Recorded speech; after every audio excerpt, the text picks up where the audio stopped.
8-year-old Tommy clutched the rusty ranch gate key, his small fingers trembling as he stared across miles of seemingly empty Montana wilderness. His grandfather's lawyer had explained the inheritance simply: 2,000 acres of abandoned land that nobody wanted. The boy stepped through tall grass and crumbling fences, exploring barns that creaked with decades of neglect. Dust motes danced in shafts of afternoon sunlight streaming through broken windows. Everything felt haunted by memories of a man he barely knew. Then the ground began to vibrate beneath his feet. A low rumble grew louder, rolling across the valley like distant thunder. Tommy's eyes widened as hundreds of motorcycles roared to life from hidden bunkers and camouflaged shelters scattered throughout the property. Leather-clad figures emerged from the shadows, their faces marked by years of hard living and fierce loyalty. What happens when a child's innocence collides with the most dangerous brotherhood in America? Before we jump back in, tell us where you're tuning in from. And if this story touches you, make sure you're subscribed, because tomorrow I've saved something extra special for you. Tommy had lived with his aunt and uncle in Billings for 3 years, ever since his parents died in the car accident. The small apartment always felt temporary, like a waiting room where nobody wanted to stay too long. When the lawyer called about his grandfather's ranch, Aunt Sarah had rolled her eyes and muttered about more problems we don't need. Uncle Pete just wanted to sell it sight unseen and split whatever money they could get. But something deep inside Tommy's chest had pulled him toward this place, like a magnet drawing him home to somewhere he'd never been. The lawyer, Mr. Henderson, had driven him out personally, his clean sedan looking out of place on the dusty road that led to nowhere. "Your grandfather was quite a character," Henderson had said, adjusting his glasses nervously. "Kept to himself mostly, paid his taxes on time, never caused trouble for anyone.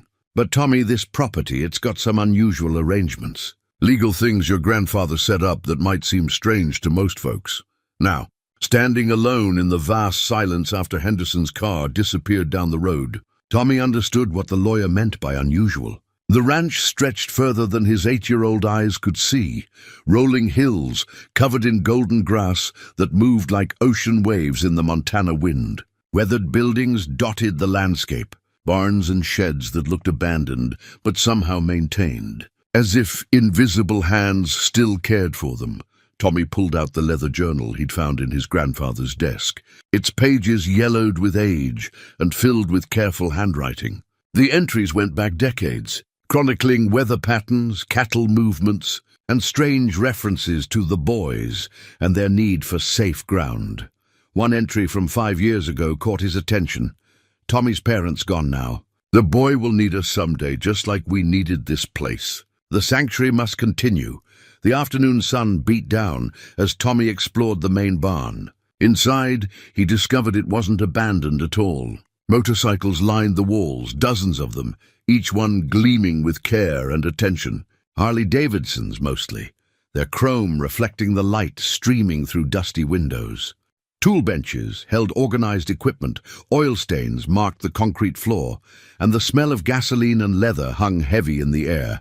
A sound made him freeze. Footsteps, heavy boots on concrete, approaching from the shadows at the back of the barn. Tommy's heart hammered in his chest as a massive figure emerged from the darkness. The man stood at least 6.5 feet tall, with shoulders that could block out the sun. His grey beard reached halfway down his chest, and tattoos covered his massive arms like a roadmap of violence and brotherhood. Well, the giant said, his voice carrying the gravel of 1,000 cigarettes and countless miles of road. "You must be little Tommy Morrison. I'm Iron Mike, and I've been waiting a long time to meet you, boy." Tommy's mouth went dry, but something in the man's eyes wasn't threatening. Behind the intimidating exterior, he saw something else. Sadness, maybe, or protection. The same look his grandfather's eyes had held in the few photographs Tommy possessed. "You knew my grandfather." Iron Mike's weathered face cracked into a smile that transformed his entire appearance. "Knew him? Son, your granddad saved my life more times than I can count. Saved all our lives one way or another. This ranch has been sanctuary for me and my brothers for over 30 years. More figures emerged from the shadows. Men and women with similar bearing, leather vests decorated with patches and insignia Tommy didn't understand. They moved with the careful grace of people accustomed to violence, but trying to appear gentle. Their faces told stories of hard roads and harder choices, but they all looked at Tommy with something approaching reverence. "Brothers," Iron Mike announced to the gathering crowd. "Meet Tommy Morrison, the heir to our sanctuary, the blood of the man who gave us safe ground when the whole world wanted us gone." A woman with silver hair and kind eyes stepped forward. "I'm Mama Bear," she said softly. "Your grandfather talked about you all the time, especially after your parents passed. He had plans for you, child.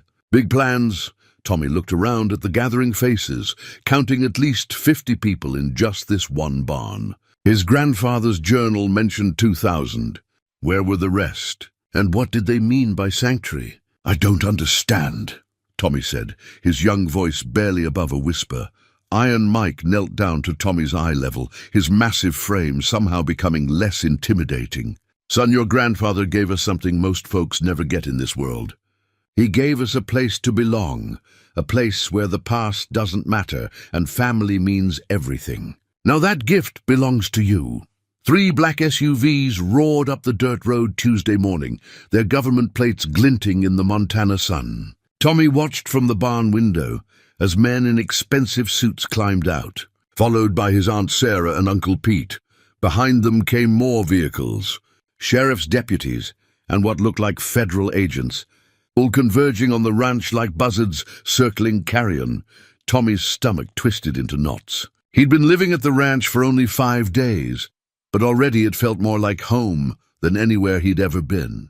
The angels had been teaching him about motorcycles, showing him secret passages through the property, sharing stories about his grandfather that made the old man come alive in ways Tommy had never imagined. "Tommy," Aunt Sarah's shrill voice cut across the yard. "Come out here right now. We're taking you home where you belong." Iron Mike appeared beside Tommy at the window, his massive hand resting gently on the boy's shoulder. "Easy, little brother. Nobody's taking you anywhere you don't want to go. But they're my legal guardians," Tommy whispered. "The lawyers said so after my parents died. Legal and right ain't always the same thing, son. Your grandfather made sure of that. From hidden positions around the property, Tommy could see movement. Angels emerging from concealed bunkers, taking defensive positions behind buildings and equipment. They moved with military precision, years of brotherhood and survival instincts guiding their coordination. Within minutes, the government convoy found itself surrounded by over 100 armed bikers who seemed to materialize from the very earth itself. The lead federal agent, a thin man with nervous eyes, stepped forward with a megaphone. "This is Agent Patterson, FBI. We have reports of an endangered minor on these premises. We're here to ensure his safety and welfare." Iron Mike strode out of the barn, Tommy walking beside him despite his fear. The sight of the massive biker holding hands with a small boy created a striking image that seemed to confuse the assembled law enforcement. "Afternoon, officers," Iron Mike said pleasantly, his voice carrying across the yard without need for amplification. "Beautiful day for a drive in the country. What brings you to private property without a warrant?" Agent Patterson's face reddened. "We have reports of criminal activity, child endangerment, and illegal weapons possession. This boy needs to be removed from this dangerous environment immediately." "Dangerous?" Mama Bear had appeared from another direction, her silver hair catching the light as she approached with deadly calm. "The only danger I see is armed government agents threatening a child on his own property." Uncle Pete stepped forward, his face twisted with greed disguised as concern. "Tommy, these people are criminals, murderers and drug dealers. You can't stay here with them." "Actually," a new voice interrupted from behind the federal agents. "He can." An elderly woman in an expensive business suit walked forward, carrying a leather briefcase that looked older than most of the people present. She moved with the confidence of someone accustomed to commanding courtrooms and boardrooms alike. "I'm Elizabeth Morrison. attorney for the Morrison estate," she announced. "And I have here the complete last will and testament of Thomas Morrison Sr., along with associated legal documents that I believe will clarify the situation." Agent Patterson looked uncertain. "Ma'am, regardless of any will, we have a responsibility to ensure this child's welfare." "Indeed you do," Elizabeth replied smoothly, opening her briefcase. "Which is why you'll be interested to know that Thomas Morrison Sr. established a legal guardianship trust, properly filed with state and federal authorities, naming Iron Mike Sullivan as primary guardian for his grandson in the event of his death and the deaths of the child's parents." Tommy's eyes widened. Iron Mike was his legal guardian? When had his grandfather arranged that? Elizabeth continued reading from the document. "Furthermore, this property has been designated as a therapeutic community for military veterans suffering from PTSD and adjustment disorders. The motorcycle club known as Hells Angels Montana Chapter operates under federal charter as a veteran support organization, with full legal standing under the American with Disabilities Act." The silence that followed was deafening. Agent Patterson's confident posture deflated as the legal ground shifted beneath his feet. Aunt Sarah's face went white as she realized the ranch property wouldn't be coming to her family after all. "This is impossible," Uncle Pete sputtered. "We're his only living relatives." "Blood relation doesn't automatically grant custody rights," Elizabeth replied coolly, "especially when the deceased parent specifically named alternate guardians in legally binding documents."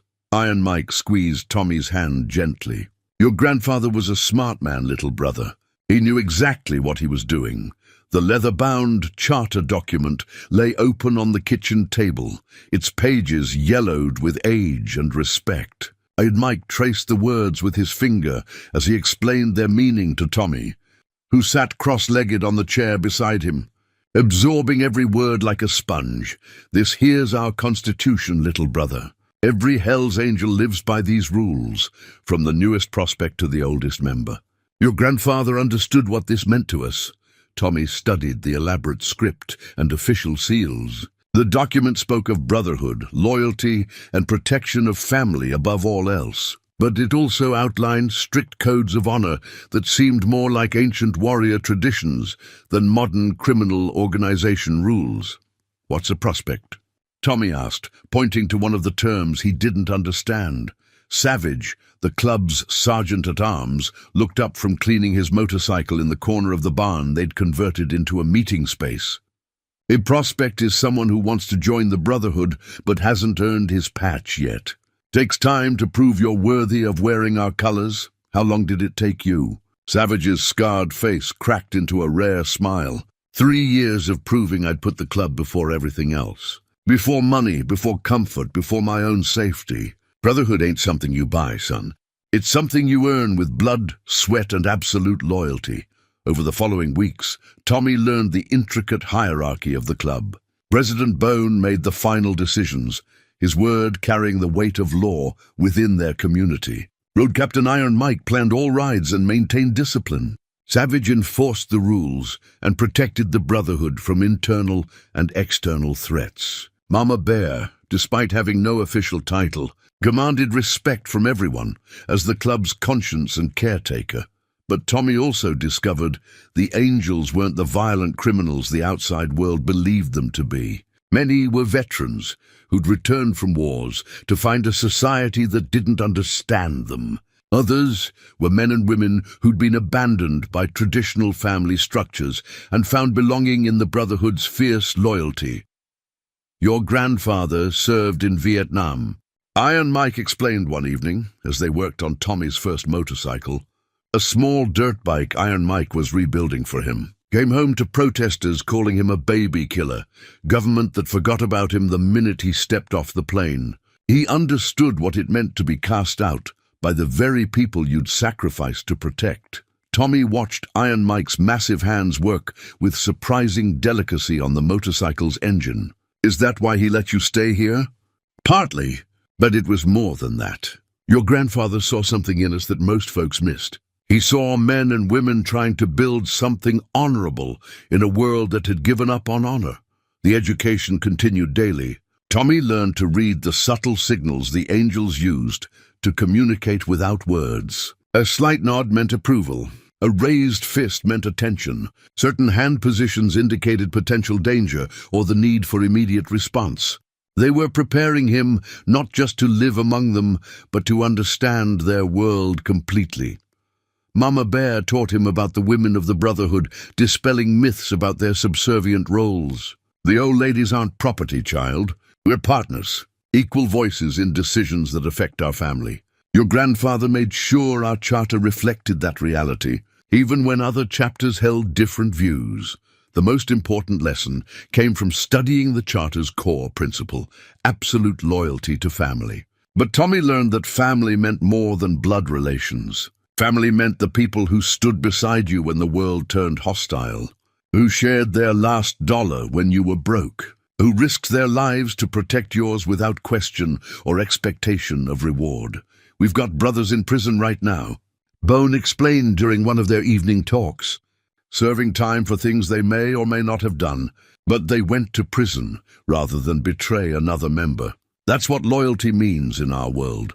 Tommy began to understand why his grandfather had chosen this brotherhood over conventional society. These people lived by a code more ancient and honest than the laws that governed the outside world. They didn't pretend to be something they weren't, didn't hide their nature behind social niceties or political correctness. When they gave their word, they kept it. When they claimed someone as family, they meant it absolutely. But the education also included harsh realities. The angels had enemies, rival clubs that would kill to destroy their sanctuary. Law enforcement agencies that saw them as nothing more than organized criminals. A society that feared them without trying to understand them. The world wants us to be monsters, Iron Mike said quietly. Sometimes we have to be monsters to protect the things we love. But never forget, little brother, being capable of violence and choosing violence are two different things entirely. The old workshop behind the main house had been his grandfather's sanctuary, Iron Mike explained as he led Tommy through the heavy wooden door. Hand-forged tools hung from pegboards with military precision, each one placed exactly where decades of muscle memory expected to find it. The workbench, scarred by years of honest labor, held projects in various stages of completion. A wooden toy truck, a leather holster, a half-finished knife with an intricate handle. Your granddad taught me everything I know about working with my hands, Iron Mike said, running his fingers over a chisel worn smooth by countless hours of use. Said a man who could create something beautiful with these tools would never truly be lost, no matter how dark the world got. Tommy picked up a small hammer, surprised by its perfect weight and balance. Every tool in the workshop felt alive, eager to return to the work they'd been crafted for. This wasn't some hobby collection, but the arsenal of a master craftsman who understood that creating something lasting required patience, skill, and respect for the materials. He made this for you, Iron Mike said, pulling a wooden box from beneath the workbench. Inside, nestled in felt, lay a complete set of child-sized tools. Hammer, screwdrivers, chisels, measuring tools, all perfectly proportioned for Tommy's 8-year-old hands. Tommy's eyes filled with tears as he lifted each tool, feeling the love and care that had gone into their creation. His grandfather had been preparing for this moment, somehow knowing that someday his grandson would need to learn the lessons only honest work could teach. Over the following weeks, the workshop became Tommy's classroom. Savage taught him to shape metal, showing him how to heat steel until it glowed like a piece of the sun, then hammer it into useful forms. The big man's scarred hands guided Tommy's smaller ones, teaching him to feel the metal's response, to understand when it was ready to be shaped and when it needed more heat, patience. "Little brother," Savage would say when Tommy rushed the process. "Metal's like people. Push too hard too fast and it breaks. Respect its nature, work with it instead of against it, and it'll become whatever you need it to be." Mama Bear taught him leatherwork, showing him how to cut and stitch hides into useful items. Her workshop occupied one corner of the main barn, filled with the rich smell of leather oil and the gentle sounds of careful craftsmanship. "Your grandfather made this vest for Iron Mike 20 years ago," she said, showing Tommy a leather vest decorated with intricate tooling. Every stitch done by hand, every design chosen with meaning.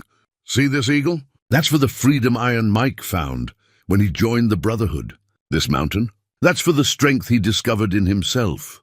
Tommy learned to see the stories told in leather and metal, wood and stone. Each project carried meaning beyond its practical function. The angels weren't just creating useful objects. They were preserving traditions that connected them to something larger than themselves.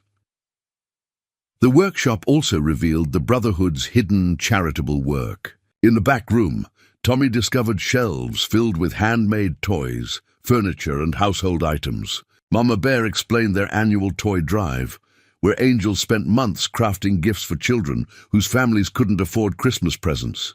"We don't advertise it," she said quietly. "Don't want reporters or politicians making speeches about our good deeds. We do it because it's right, not because it makes us look good," Iron Mike showed Tommy.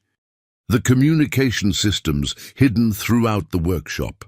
Radio equipment disguised as normal tools. Emergency supply caches built into false walls. Escape routes mapped and maintained with military precision. The ranch wasn't just a sanctuary, it was a fortress prepared for siege. "Your grandfather was Army Corps of Engineers," Iron Mike explained as they tested one of the hidden radios. "Knew how to build things that would last, how to prepare for every contingency. This place could hold off an army if it had to. But the most important lesson came through the simple act of working alongside the angels. Tommy watched them transform raw materials into beautiful, functional objects through patience and skill. He saw how the rhythm of honest work calmed even the most troubled members, how creating something positive helped heal wounds that violence and anger had opened. "This is what your grandfather understood," Iron Mike said one evening as they finished a rocking chair for Mama Bear's arthritis. "A man needs more than just survival. He needs purpose, creation, the satisfaction of making something that will outlast him." Tommy understood now why his grandfather had chosen these people as his family. They weren't just outlaws living outside society's rules. They were craftsmen and artists, warriors and healers, united by their commitment to creating something meaningful in a world that often felt meaningless. The Purple Heart medal lay in Tommy's palm like a piece of fallen sky, its bronze surface worn smooth by decades of handling. He'd found it in his grandfather's bedroom dresser, nestled inside a small wooden box, alongside faded photographs and yellowed letters from the Department of Veterans Affairs. "Your granddad never talked much about the war," Iron Mike said softly, settling beside Tommy on the porch steps. "But when he did, you could see it still lived inside him. The things he'd seen, the friends he'd lost, the choices he'd made when there were no good choices left." Tommy studied the medal's ribbon. Purple fabric faded to lavender, the gold edges tarnished but still proud. On the back, an inscription read, "For military merit, Thomas Morrison Sr., Vietnam, 1968-1970. Bone emerged from the house carrying an old photo album, his weathered face unusually gentle. As club president, he rarely showed vulnerability, but something about discussing Tommy's grandfather softened his usual hard edges. "Found this in his closet," Bone said, opening the album to reveal photographs Tommy had never seen. Young men in military uniforms, their faces holding the innocence that war would soon steal. His grandfather stood among them, tall and proud, his arm around a soldier who looked barely 18. "That's Jimmy Martinez," Iron Mike said, pointing to the young soldier. "Your granddad wrote to Jimmy's family for 30 years after Jimmy died, saving their platoon. Never missed Christmas or Jimmy's birthday. That's the kind of man your grandfather was." Tommy turned the pages, each photograph telling stories of brotherhood forged in combat. But as the album progressed, the faces grew harder, the eyes more distant. By the final photos, his grandfather's smile had disappeared entirely, replaced by the 1,000-yard stare Tommy had seen in some of the older angels. "When your granddad came home," Mama Bear said, Joining them on the porch, the country was different. People spat on soldiers, called them murderers. The government promised help that never came. A lot of good men broke under that pressure, but not Granddad. Oh, he broke, Iron Mike replied honestly. Broke into pieces for a while. Drinking, fighting, couldn't hold a job or maintain relationships. The war followed him home like a hungry ghost. Savage appeared around the corner of the house, leading a small group of angels Tommy had never met before. These men moved differently, with the careful precision of people who'd seen combat. Their eyes held the same distant quality as his grandfather's in the later photographs. "Tommy," Savage said formally, "I'd like you to meet some special brothers. This is Gunnar Thompson, Marine Corps sniper, 3 tours in Afghanistan. This is Doc Williams, Army medic, 2 tours in Iraq. And this is Spider Jackson, Navy SEAL, classified deployments." Each man shook Tommy's hand with surprising gentleness, their grips strong, but careful not to overwhelm a child's smaller bones. Tommy saw recognition in their eyes as they looked at his grandfather's purple heart, a shared understanding that transcended words. "Your grandfather saved my life," Gunnar said simply. "Not in combat, but afterward, when I came home broken and angry and ready to eat my gun. He gave me purpose again, showed me that brotherhood didn't end when the uniform came off." Doc Williams nodded agreement. "Found me living under a bridge in Denver, strung out on pills, and convinced the world would be better without me. Your granddad drove 600 miles to bring me here, gave me work and family and reasons to keep breathing." Tommy began to understand the deeper purpose of the ranch. It wasn't just sanctuary for outlaws, but a healing place for warriors who'd sacrificed pieces of their souls in service to their country. His grandfather had created something unprecedented, a brotherhood that bridged the gap between military service and civilian life. "The government talks about supporting veterans," Spider said, his voice carrying bitter experience. "But when push comes to shove, they abandon us. Too expensive to fix what they broke, easier to ignore us until we disappear. Not here," Bone added firmly. "Here, every man and woman who served gets the respect and care they earned. Your grandfather understood that some wounds never heal completely, but they hurt less when you're surrounded by people who understand them." Tommy looked around at the assembled faces, seeing his grandfather's legacy written in their grateful expressions. The old man hadn't just collected broken people, he'd built a family from the pieces. The Purple Heart wasn't just a military decoration. It was a symbol of sacrifice that connected all of them to something larger than their individual pain. "He's still with us," Mama Bear said softly, watching Tommy hold the medal. "Every time we help a broken veteran find their way home, every time we prove that brotherhood means more than blood. Your grandfather's spirit lives on." The emergency radio crackled to life at 3 in the morning, its military-grade encryption cutting through the Montana darkness like a knife. Tommy jerked awake in his bedroom as voices filled the house. Angels moving with practiced urgency through hallways, he was still learning to navigate in daylight. Code red. "All stations," the radio announced in Iron Mike's tense voice. "Federal task force moving on the ranch. Multiple agencies heavily armed. This is not a drill." Tommy stumbled into the hallway to find Mama Bear already dressed and packing emergency supplies into a backpack.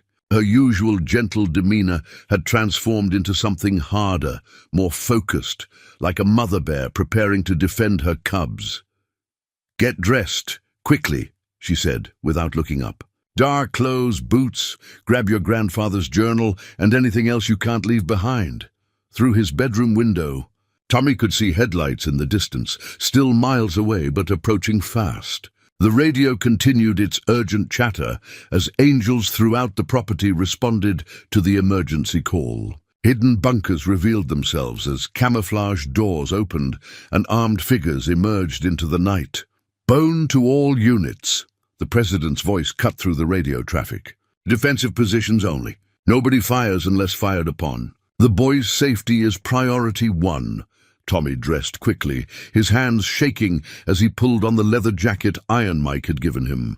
The radio had connected him to a network of brotherhood chapters across the country, each one ready to support the others in times of crisis. Now that network was mobilizing to protect him and the sanctuary his grandfather had created.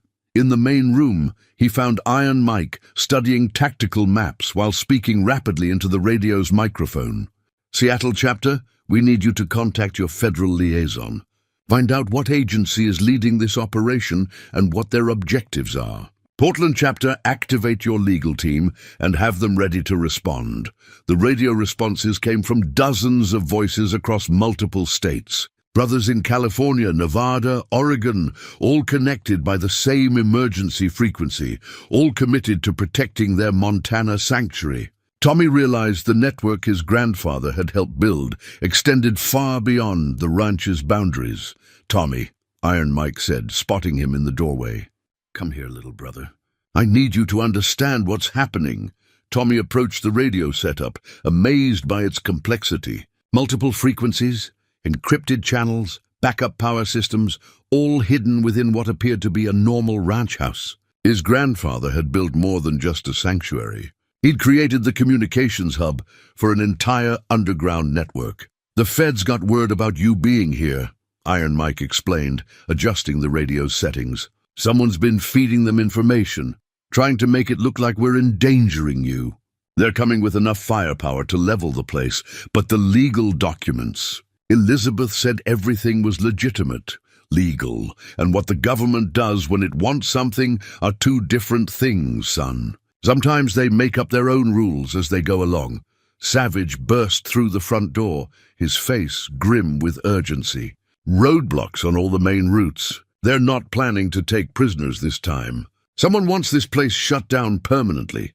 The radio crackled with a new voice, unfamiliar and official.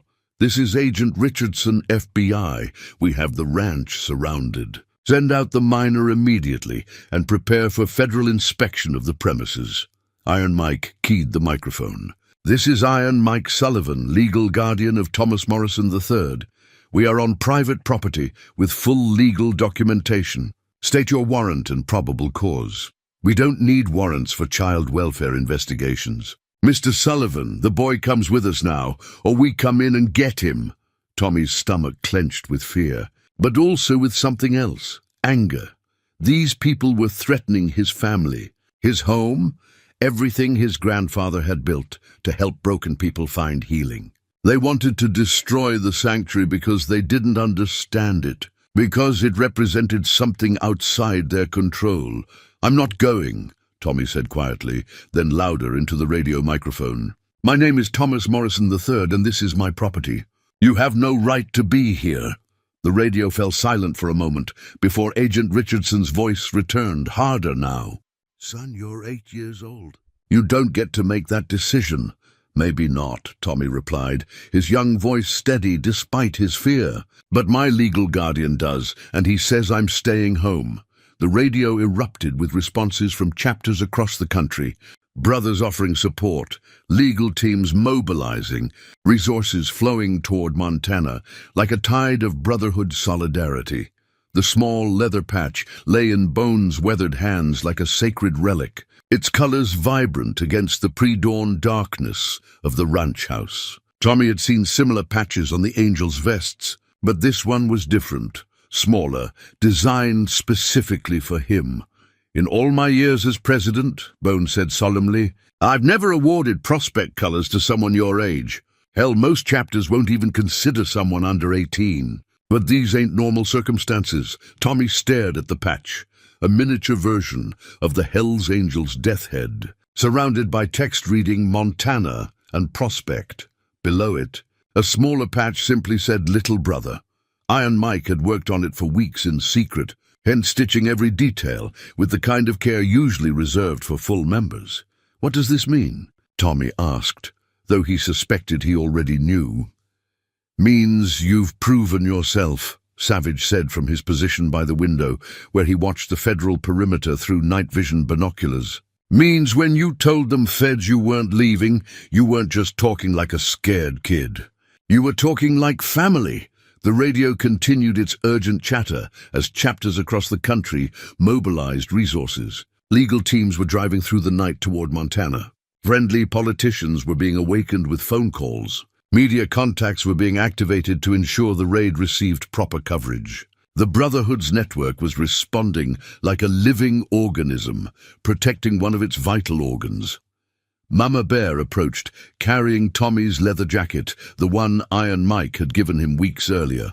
"Turn around, child. Let's make this official." Tommy's hands trembled as Mama Bear carefully stitched the prospect patch onto his jacket's back. Each stitch felt like a promise, a bond that connected him not just to the angels at the ranch, but to thousands of brothers and sisters across the country who would now consider him family. "You understand what this means?" Bone asked seriously. "Once you wear our colors, even as a prospect, you're one of us. Forever. That patch makes you a target for our enemies. But it also means you'll never stand alone as long as there's a single angel left breathing." Tommy nodded, feeling the weight of responsibility settling on his young shoulders. "I understand." Iron Mike knelt beside him, his massive hands gentle as he straightened the patch. "Your grandfather would be proud, little brother. He always knew you had the heart for this life, even if you found it earlier than anyone expected." Through the window, the first hints of dawn revealed the extent of the federal presence. Armored vehicles, SWAT teams, helicopters circling overhead like mechanical vultures. They'd come prepared for war, but they'd underestimated the enemy they were facing. "All stations, this is Seattle legal," the radio announced. "We've got federal judges reviewing the raid authorization. Something's not right about the paperwork. Keep everyone calm while we sort this out." Tommy walked to the front window, his new patch feeling strange, but right against his back. In the growing light, he could see Agent Richardson and his team setting up command posts, their faces grim with determination. They believed they were rescuing him from dangerous criminals, not understanding that they were trying to tear apart the only real family he'd ever known. "They think we're the bad guys," Tommy said quietly. "Sometimes the line between good and bad ain't as clear as people want it to be," Bone replied. "We've done things we ain't proud of, made choices that kept us alive but cost us pieces of our souls. But we've also saved lives, protected people who had nowhere else to turn, built something meaningful from the wreckage of our broken lives." Savage lowered his binoculars, his scarred face thoughtful. "Kid's right, though. In their minds, we're monsters holding a child hostage. They can't see what we really are because they don't want to see it. Then we show them," Tommy said, his young voice carrying new authority. "We show them what family really means." The radio crackled with updates from the legal team. Irregularities in the federal warrant. Questions about jurisdiction. Challenges to the raid's authorization that was slowing the agent's advance. But Tommy knew the legal delays wouldn't last forever. Eventually, they'd have to face the confrontation his grandfather had spent decades preparing for. Mama Bear finished securing the patch and stepped back to admire her work. "Welcome to the family officially," she said with tears in her eyes. "Your grandfather's spirit is smiling today." Tommy turned to face the assembled angels, seeing their acceptance and pride reflected in weathered faces that had seen too much violence, but still believed in honor and loyalty. He was no longer just the grandson of their benefactor. He was their prospect, their little brother, a full member of the family they'd built from society's cast-offs and forgotten warriors. The old photograph sat propped against the radio, its edges worn from decades of handling. Tommy's grandfather stood beside a flag-draped coffin, his young face etched with grief as he saluted a fallen brother. Behind him, other soldiers maintained rigid attention while somewhere in the background, a bugler played taps for another warrior who would never come home. "He carried this picture for 50 years, Iron Mike said softly, adjusting the radio's frequency as reports came in from the perimeter. Reminded him that some things are worth fighting for, worth dying for if necessary. The federal agents had spent the night positioning themselves, but dawn revealed they weren't dealing with ordinary criminals. The angels had turned the ranch into a fortress without destroying its pastoral appearance. Hidden fighting positions offered overlapping fields of fire, while underground tunnels connected buildings in ways that would confuse any assault team. "Tommy," Bone said, his voice carrying the weight of command, "I need you to understand something. What happens today might get ugly. These federal boys came prepared for war, and sometimes war is the only language people understand." Tommy studied the photograph, seeing his grandfather's young face twisted with pain and determination. The flag-draped coffin belonged to Jimmy Martinez, the boy soldier from the photo album. His grandfather had been saying goodbye to his best friend, promising to carry Jimmy's memory home to a country that didn't want to hear about their sacrifice. "All stations. This is Perimeter Watch," the radio crackled.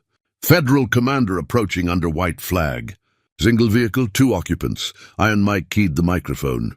Copy that. Let them approach but maintain defensive positions." Agent Richardson's black SUV rolled slowly up the dirt road, white handkerchief tied to the antenna fluttering in the Montana wind. The vehicle stopped 50 yards from the main house, close enough for conversation, but far enough to avoid seeming threatening. Tommy watched through the window as Richardson stepped out, his hands visible and empty. Beside him emerged a woman in expensive clothes who looked familiar. It took Tommy a moment to recognize her, Judge Patricia Hawkins, the federal magistrate who'd reviewed his grandfather's legal documents months earlier. "This is unexpected," Elizabeth Morrison said, appearing beside Tommy with her ever-present briefcase. She'd driven through the night when the Angels' legal team contacted her, arriving just as the standoff reached its climax. Iron Mike opened the front door, but remained on the porch, his massive frame blocking access to the house.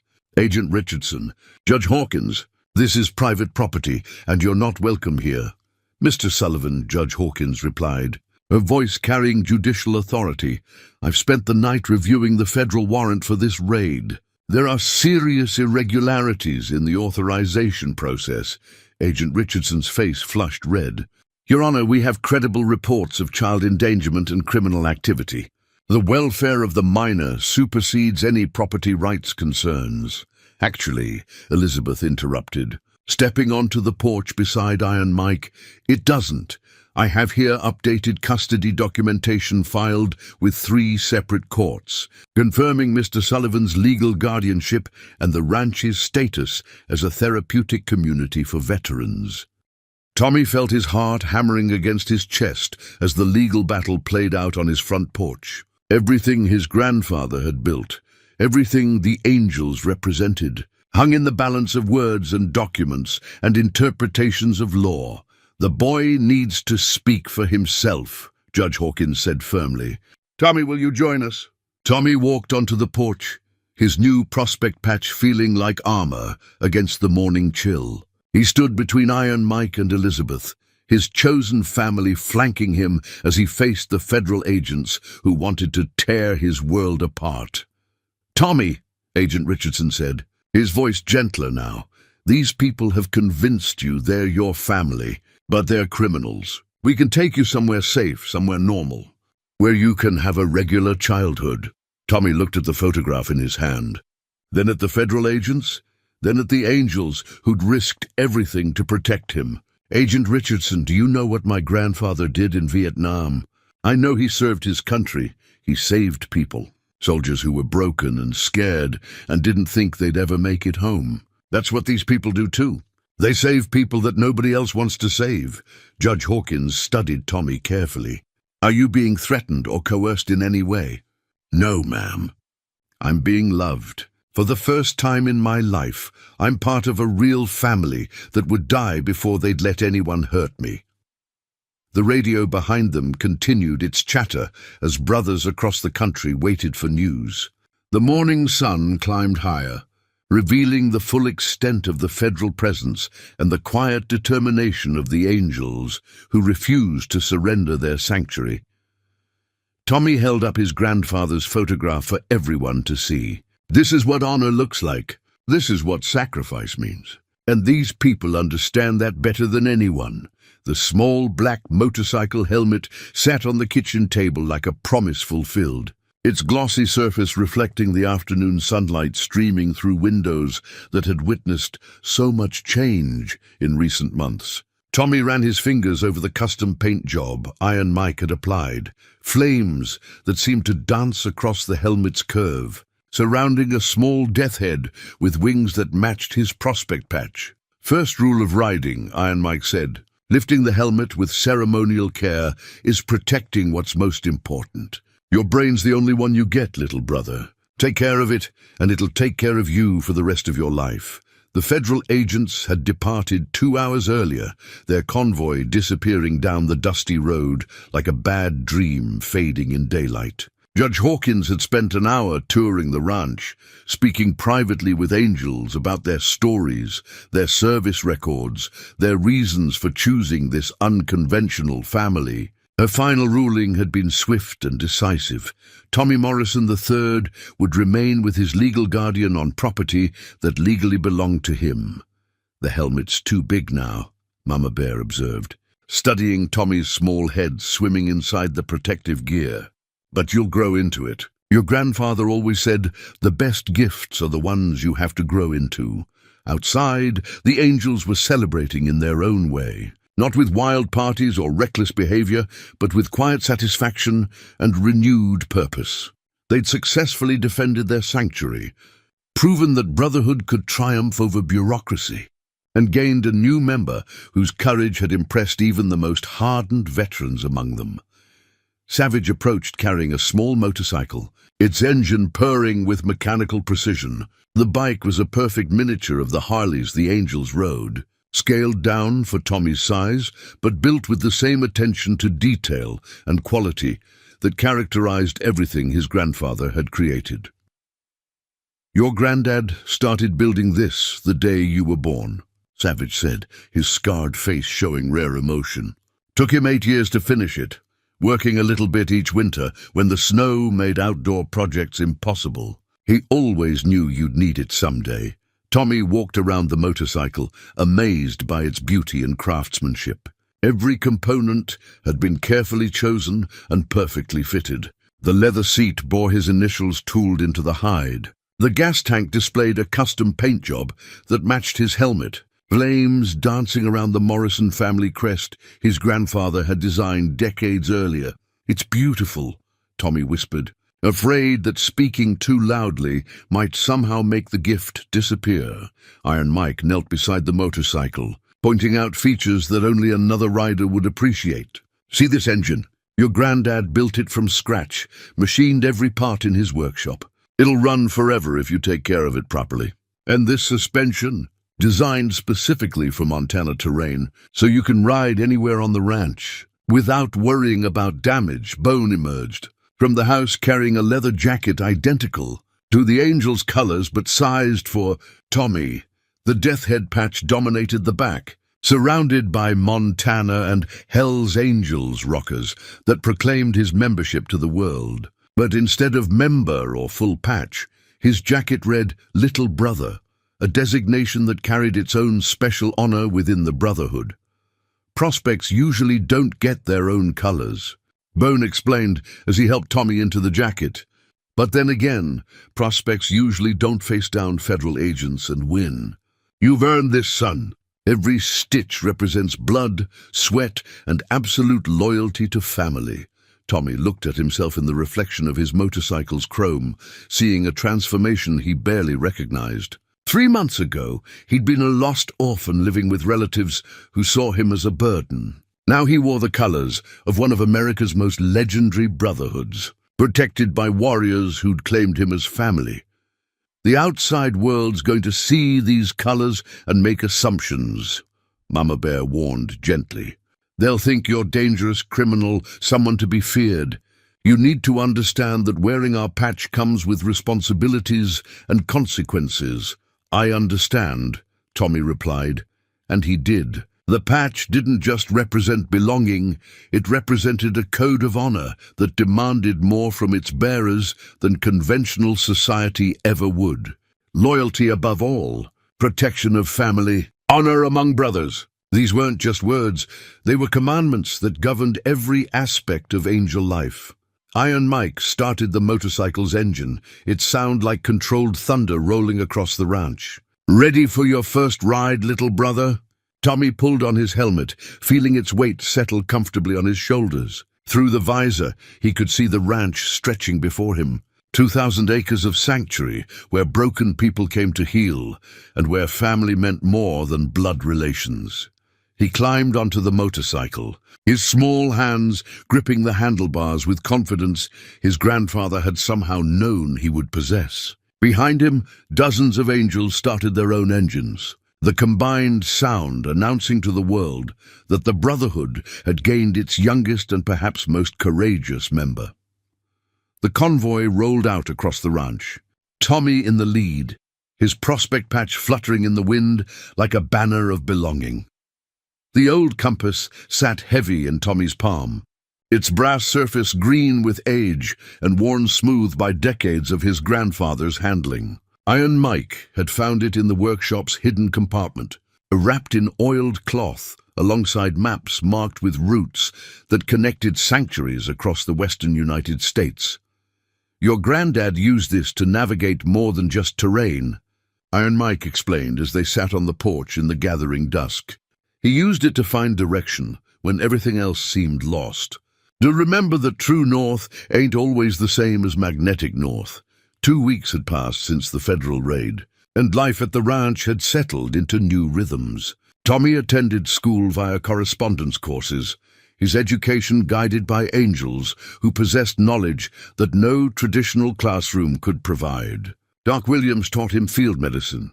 Gunner showed him navigation and survival skills. Mama Bear instructed him in the subtle arts of reading people and situations. Why did he mark all these places? Tommy asked, studying the maps that revealed a hidden network spanning from Montana to Mexico. Red X's marked locations in Colorado, Nevada, Arizona, each one connected by carefully plotted routes that avoided major highways and federal checkpoints. "Safe houses," Iron Mike replied. "Places where angels could find food, fuel, and shelter when they were running from trouble, or helping someone else run from worse trouble. Your grandfather helped establish most of them back in the 70s, when the government was hunting bikers like we were public enemies." Tommy traced one route with his finger, following a path that wound through back roads and small towns from the ranch to a mark in Southern California. "Did you ever use these routes?" "More times than I can count. Sometimes we were helping a brother escape bogus charges. Sometimes we were moving someone's family to safety when rivals made threats. Sometimes we were just ensuring that word got passed between chapters without government interference." The compass needle pointed steadily north, but Tommy noticed it trembled slightly, as if remembering the countless journeys it had guided. Each scratch on its surface told stories of midnight rides and desperate flights, of brotherhood tested by distance and danger. Savage emerged from the barn, his face troubled in a way that made Iron Mike straighten with concern. "We got word from the Phoenix chapter," he reported. "The Devil's disciples are making moves against our safe house down there. Threatening. The family that's been protecting it for 20 years. Tommy watched Iron Mike's expression harden into something dangerous. The Devil's Disciples were a rival motorcycle club that had been feuding with the Hells Angels for decades. Their conflict rooted in territorial disputes and old betrayals that had claimed lives on both sides. "How many of them?" Iron Mike asked. 40 or 50, according to our contact. "They're not just threatening the safe house. They're planning to torch it with the family inside." Tommy felt ice form in his stomach. The maps showed that the Phoenix safe house sheltered more than just passing angels. Families of members serving prison time lived there, protected by the Brotherhood's network. Children, elderly parents, people who had nowhere else to turn. "We have to help them," Tommy said without thinking. Both men looked at him with expressions that mixed pride and concern. Savage spoke first. "Little brother, this ain't a playground fight. The disciples play for keeps, and they don't care about collateral damage. But those people are family," Tommy insisted, his grandfather's compass warm in his hand. "The maps show they've been protecting our brothers for 20 years. We can't just abandon them." Iron Mike studied the compass as if it might provide answers. Your granddad always said that family obligations don't respect distance or danger. If someone under our protection needs help, we provide it. No exceptions. But Tommy can't come with us, Savage pointed out. This is exactly the kind of situation that could get him taken away from the ranch permanently. Tommy looked down at the compass, remembering his grandfather's stories about difficult decisions made under pressure. The needle pointed north toward home and safety. But family wasn't always found in the direction of safety. What would grandfather do? He asked quietly. Iron Mike's smile was grim but proud. He'd load up his bike and ride south, no matter what the cost. But he'd also make sure you stayed safe while he handled family business. The three of them sat in silence as night settled over the ranch, each man weighing duty against wisdom, family loyalty against personal safety. In the distance, other angels gathered around their motorcycles, instinctively sensing that another ride was approaching, another test of the bonds that held their brotherhood together. The encrypted cell phone buzzed against the kitchen table like an angry wasp, its military-grade casing scarred from years of covert communications. Tommy watched Iron Mike answer with the careful precision of someone who understood that the wrong words could mean life or death for people hundreds of miles away. Phoenix Safe House. This is Montana Base, Iron Mike spoke into the device, his voice carrying the authority of command. Report your status, the response crackled through the phone's speaker, a woman's voice tight with fear but steady with determination. This is Maria Santos. We've got 15 families here, including 6 children under 12. The disciples have been circling for 3 days, making threats, trying to force us out. Tommy leaned closer, recognizing the name from his grandfather's journals. Maria Santos had been protecting angels and their families for 2 decades, turning her modest Phoenix home into a fortress of hospitality and safety. Her husband had died in Iraq, and the Brotherhood had stepped in when the government abandoned her with 3 young children and a mountain of medical debt. What kind of numbers are we looking at? Iron Mike asked. Though Tommy could see, he already knew the answer would be bad. 50, maybe 60 disciples. They've got the neighborhood locked down, won't let anyone in or out. Local police won't respond to our calls because they say it's a gang matter outside their jurisdiction. Savage appeared in the doorway, his gear bag slung over his shoulder and his face set with grim determination. Behind him, Tommy could see other angels loading motorcycles and checking weapons with the methodical efficiency of warriors preparing for battle. How long until they move? Iron Mike continued. Tonight, according to our sources. They want us gone before sunrise, and they're not planning to ask nicely. Tommy felt helplessness wash over him like cold water. 15 families, 6 children, all depending on a brotherhood that was scattered across thousands of miles. Even if every angel in Montana rode south immediately, they couldn't reach Phoenix in time to make a difference. Maria, Iron Mike said carefully, you need to understand that we can't get enough bodies to you before tonight. But we're not abandoning you. We've got other resources, other ways to help. The phone fell silent for a moment before Maria's voice returned, stronger now. I know, Iron Mike. We've always known this day might come. We're not asking you to die for us. We're just asking you to remember us. Tommy grabbed the phone before Iron Mike could respond. By JT, Mrs. Santos. This is Tommy Morrison. Tommy? Maria's voice softened with recognition. Little Tommy? Your grandfather wrote to me about you. Told me you'd found your way home to the family. Yes, ma'am. And family doesn't abandon family, no matter what. Iron Mike reached for the phone, but Tommy held it firmly, his young voice carrying conviction that surprised everyone in the room. Mrs. Santos, how many angels are in Phoenix right now? Maybe a dozen.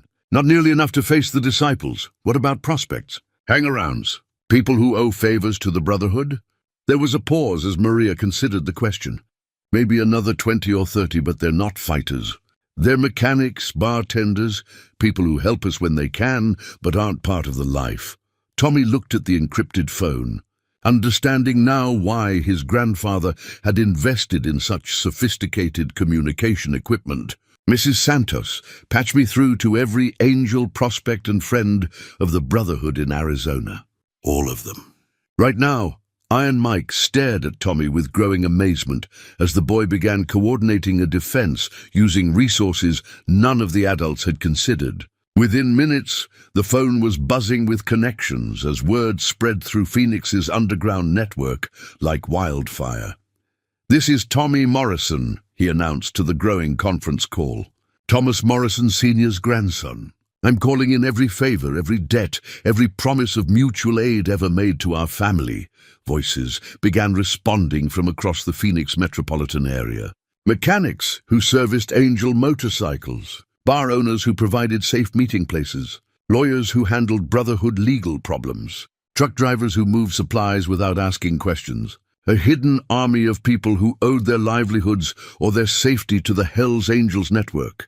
"I don't care if you've never thrown a punch in your life," Tommy continued, his voice growing stronger with each word. "I don't care if you've never ridden a motorcycle or worn colors or lived the life. Tonight, you're all angels and angels protect family." The phone erupted with responses as dozens of voices pledged support, promised vehicles, offered weapons, and committed to standing with Maria Santos and the families under her protection. Iron Mike smiled with pride and amazement as his 8-year-old prospect coordinated a defense that experienced warriors hadn't imagined possible. The tattered battle flag hung from the ranch house wall like a declaration of war. Its fabric worn thin by decades of wind and weather, but its message clear to anyone who understood Brotherhood symbolism. Tommy had discovered it rolled up in his grandfather's closet, wrapped in tissue paper alongside a letter explaining its significance to the Hells Angels Montana chapter.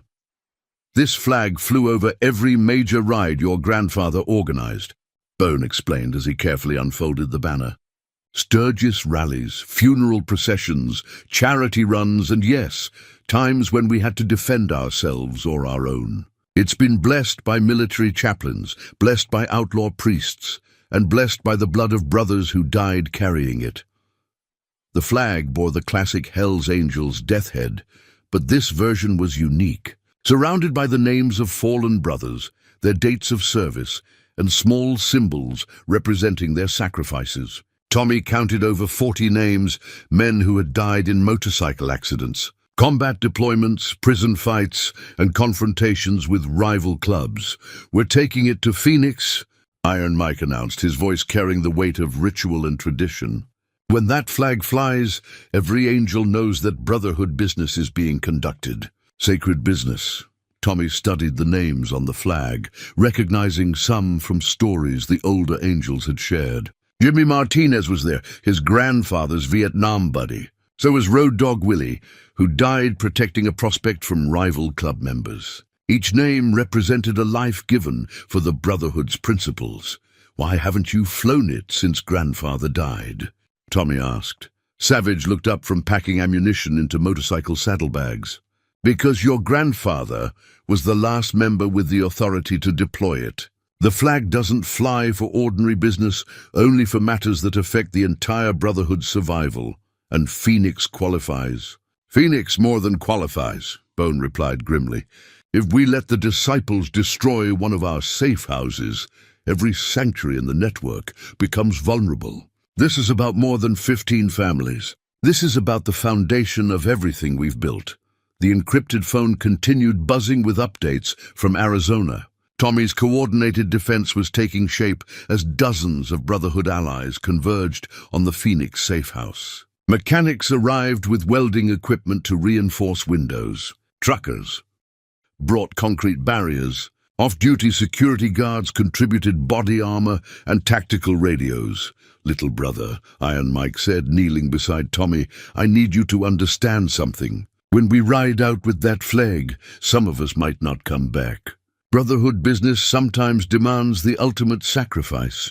Tommy looked at the flag, then at the angels preparing for war around him. These men had become his family, his protectors, his teachers in the harsh lessons of loyalty and honor. The thought of losing any of them felt like being stabbed in the chest.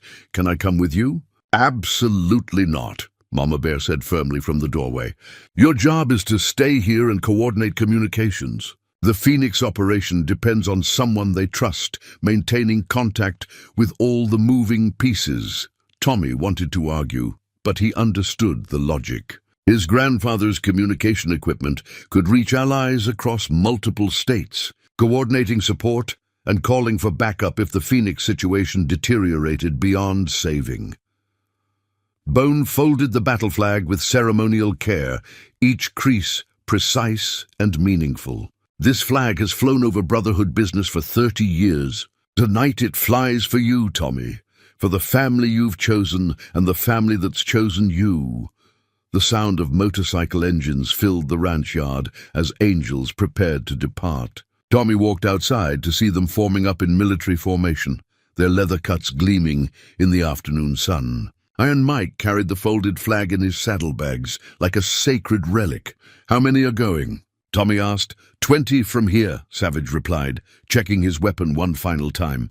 "We'll pick up reinforcements from Colorado and Utah chapters along the way. Should have close to 100 brothers by the time we reach Phoenix." Tommy watched them mount their motorcycles. Warriors riding to defend people they'd never met, because those people had proven their loyalty to the Brotherhood over decades of service. The encrypted phone buzzed in his hand as Maria Santos provided another update on disciple movements. "They're getting bolder," she reported. "Drive-by intimidation runs every hour now. They want us scared and isolated before they make their final move." Tommy keyed the phone's transmitter, his young voice carrying across the network of allies gathering in Phoenix. "Mrs. Santos, this is Tommy Morrison. The Montana chapter is riding south with the battle flag. When you see those colors coming over the horizon, you'll know that help has arrived." The motorcycle engines roared to life as Iron Mike led the formation down the ranch road. The battle flag, secured but ready to fly when Brotherhood business required its presence on another distant battlefield. The antique telegraph key sat on Tommy's grandfather's desk like a relic from another century. Its brass contacts worn smooth by decades of urgent messages tapped out in Morse code. Mama Bear had shown him how to operate it when the other communications failed, connecting the ranch to a network of old-timers who still maintained the skills from their military service. "Your grandfather installed this system back in the 80s, she explained, adjusting the frequency on the attached radio transmitter. When the government started monitoring phone calls and intercepting radio traffic, he needed a way to communicate that they wouldn't expect or understand."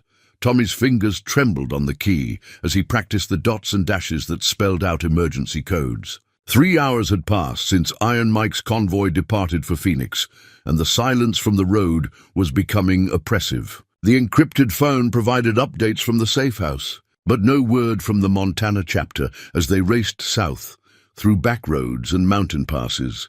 Dash, dash, dash, ... Tommy tapped out. The international distress signal that had saved countless lives since the early days of radio communication. The telegraph key sparked to life with an incoming message, its rapid-fire clicking, translating into words that made Tommy's heart race. "Montana convoy delayed. Colorado roadblock. Need alternate route information."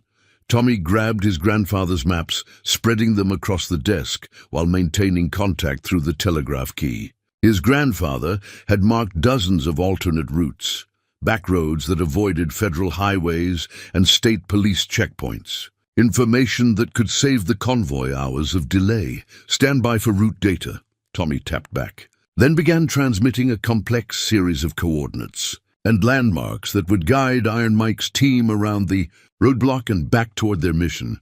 The telegraph key continued chattering, with updates from across the western United States. Brotherhood chapters checking in, offering support, providing intelligence about disciple movements and law enforcement activities. Tommy found himself at the center of a communications web that spanned thousands of miles and connected hundreds of people united by their loyalty to family.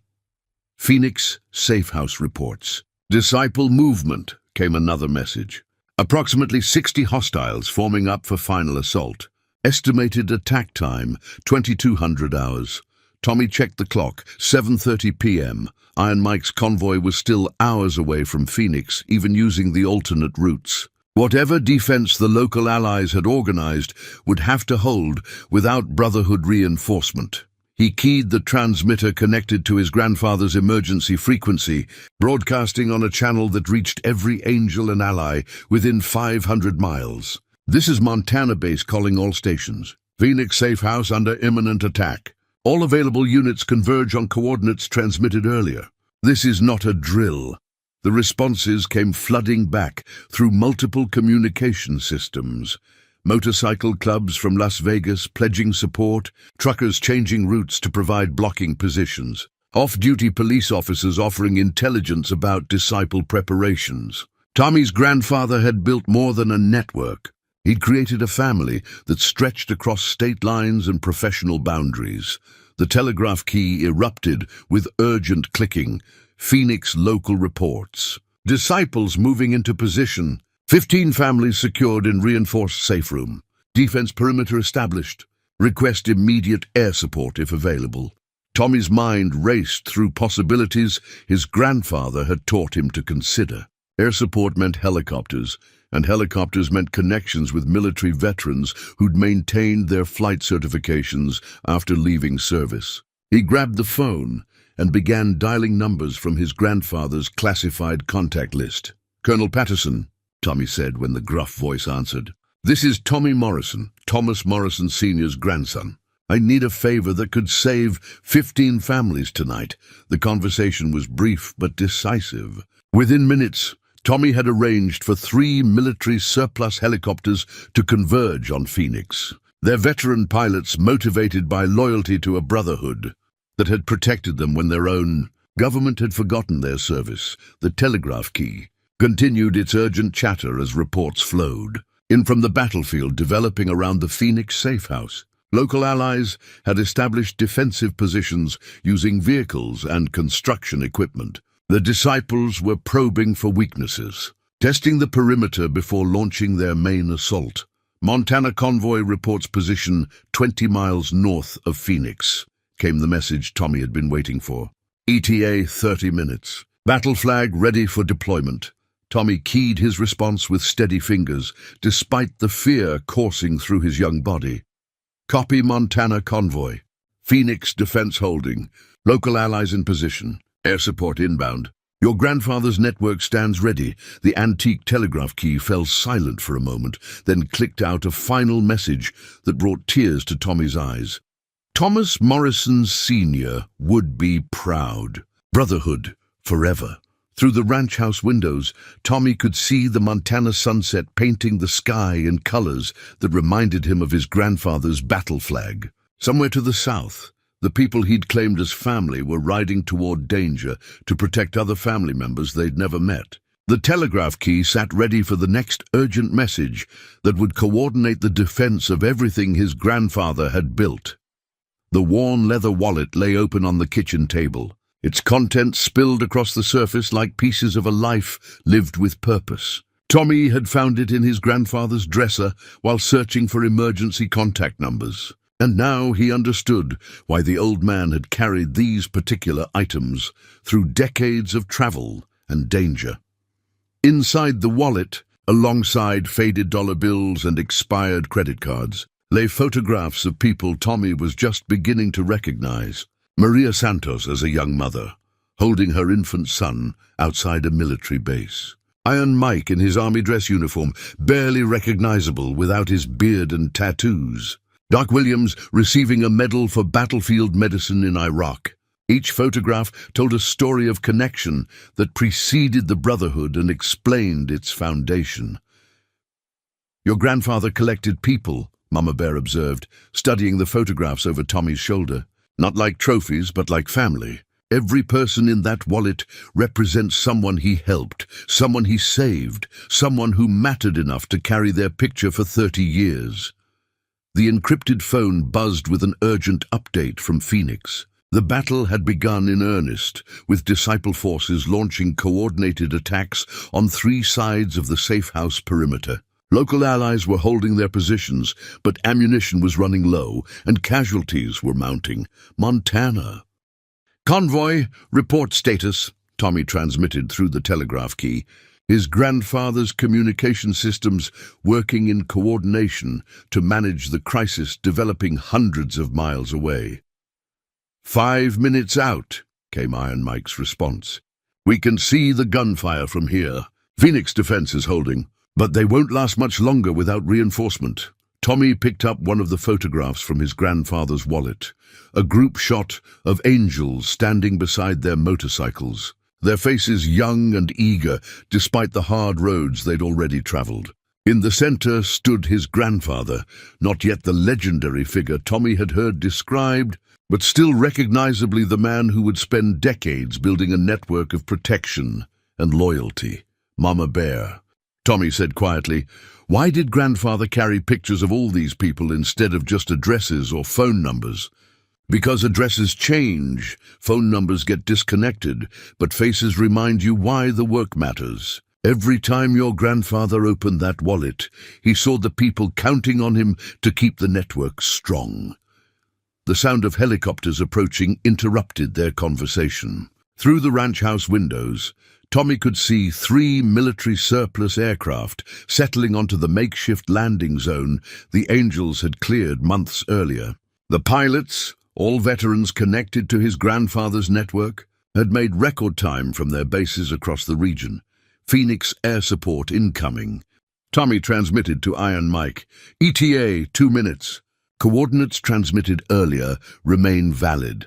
The wallet also contained items that revealed his grandfather's methodical approach to crisis management. Emergency cash in multiple currencies, backup identification documents, phone numbers written in code that only longtime Brotherhood members would understand, medical information for people with special needs who might require evacuation during emergencies. He planned for everything, Tommy realized, studying the wallet's organized contents. Every contingency, every possible emergency. "Not everything," Mama Bear corrected gently. "He couldn't plan for you becoming part of the family so young. But he prepared you to handle whatever came next, whether he was here to guide you or not." The encrypted phone erupted with celebration as reports flooded in from Phoenix. The arrival of Iron Mike's convoy and the helicopter air support had turned the tide of battle decisively. Disciple forces were retreating in confusion, their overwhelming numbers useless against coordinated defense and superior positioning. "Phoenix safe house secure," came Maria Santos' voice over the radio. "All families safe. Disciples in full retreat. Montana colors flying over the perimeter." Tommy felt tears of relief streaming down his face as the tension of the last 6 hours finally released. His grandfather's network had held together under the ultimate test, protecting innocent families through the coordinated efforts of hundreds of people who shared nothing except loyalty to the Brotherhood's principles. "Tommy," Iron Mike's voice crackled through the communication system, "you did good tonight, little brother. Your grandfather would be proud of how you handled command and control. You kept the network together when it mattered most." Tommy looked down at his grandfather's wallet, understanding now that it represented more than just emergency preparedness. It was a testament to the relationships that made civilization possible, the connections between people who chose to protect each other rather than exploit each other. "Mama Bear," he said quietly, "I want to start my own wallet. Pictures of everyone who matters, everyone who's part of our family." She smiled and pulled out her phone to take the first photograph. Tommy surrounded by communication equipment, coordinating the defense of people he'd never met because they were family in the way that mattered most.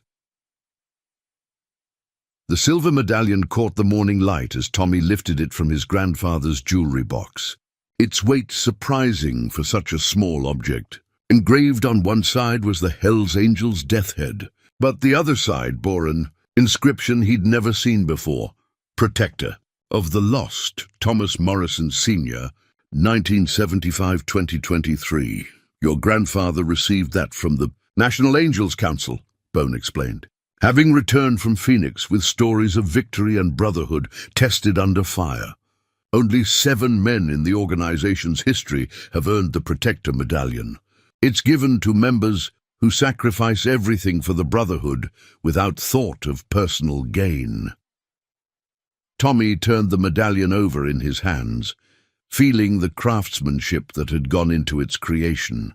This wasn't some mass-produced award, but a unique piece created specifically for his grandfather, recognizing decades of service that had saved countless lives and preserved the Brotherhood through its darkest periods.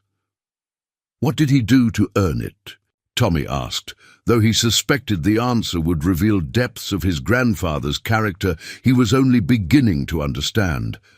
Iron Mike settled into his favorite chair, his face showing exhaustion from the Phoenix operation, but also satisfaction from a mission accomplished. Back in '75, the federal government was trying to destroy every motorcycle club in America. RICO prosecutions, infiltrators, manufactured evidence, anything they could use to break up organizations they couldn't control. Your grandfather could have disappeared, Savage added, joining the conversation. Had enough money saved to buy a new identity and start over somewhere safe. Instead, he bought this ranch and turned it into the sanctuary that saved hundreds of brothers from prison or death. Tommy studied the medallion's inscription, recognizing the dates of his grandfather's service. Born in 1930, he'd served from age 45 until his death at 93. Nearly 50 years of protecting people who had nowhere else to turn. The Phoenix operation proved something important, Bone continued. The network your grandfather built doesn't depend on any single person to survive. You coordinated that defense better than most experienced road captains could have managed. The ranch house felt different now, not like a sanctuary where Tommy was hiding from the world, but like a command center from which he could influence events across the entire western United States. His grandfather's communication equipment, maps, contact lists, and emergency resources weren't museum pieces, but active tools for protecting family. I want to continue his work, Tommy said quietly, the medallion warm in his palm. Not the same way, because I'm not him and this isn't 1975, but the same purpose, protecting people who need protection. Mama Bear emerged from the kitchen, carrying a leather folder Tommy hadn't seen before. Your grandfather left specific instructions for this conversation, she said, opening the folder to reveal documents that made Tommy's eyes widen with surprise. Legal guardianship papers for 12 children currently in the foster care system, she explained. Kids whose parents died serving overseas, kids whose families were destroyed by addiction or violence, kids who aged out of state care with nowhere to go. Your grandfather was in the process of bringing them here before he died. Tommy looked around the ranch house with new eyes, imagining it filled with children who needed the same sanctuary he'd found among the angels. Can we still help them? With Iron Mike as your legal guardian and the ranch's status as a therapeutic community, yes, Bone replied. But it means expanding the operation, bringing in teachers and counselors, creating programs that help kids heal from trauma while teaching them the values that make brotherhood possible. The medallion seemed to pulse with warmth as Tommy considered the possibilities. His grandfather hadn't just built a sanctuary for broken warriors. He'd envisioned a place where the next generation could learn that family meant more than blood relations, that loyalty and honor weren't outdated concepts, but essential foundations for meaningful life. The Phoenix operation showed us something else, Iron Mike said thoughtfully. You've got the instincts for this work, but you'll need education that goes beyond what we can teach you here.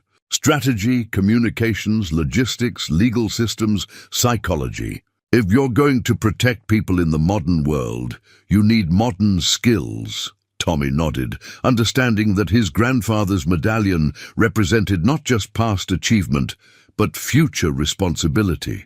The ranch could become more than a sanctuary for angels. It could become a training ground for a new generation of protectors who understood that true strength came from defending those who couldn't defend themselves. When do we start?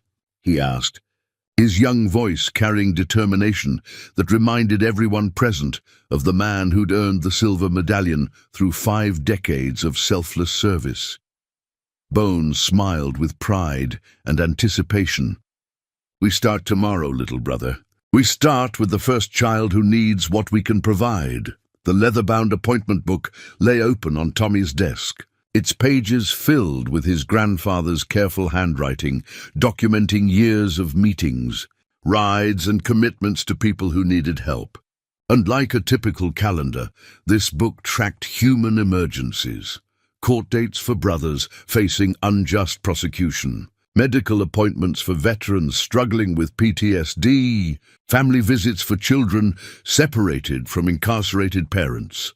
Your grandfather never missed an appointment, Mama Bear explained as she helped Tommy understand the book's complex system of codes and abbreviations. If he wrote someone's name in this book, they could count on him being there, no matter what obstacles arose.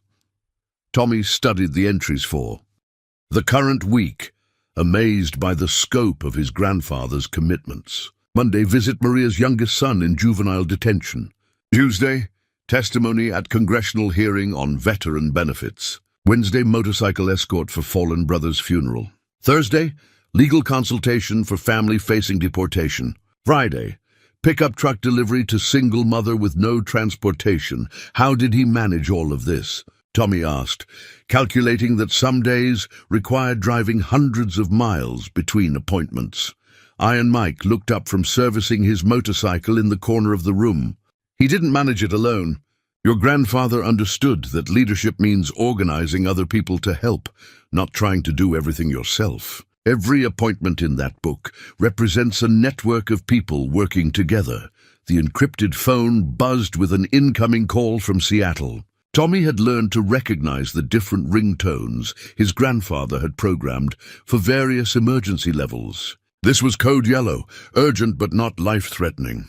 "Montana base, this is Seattle chapter," the voice reported.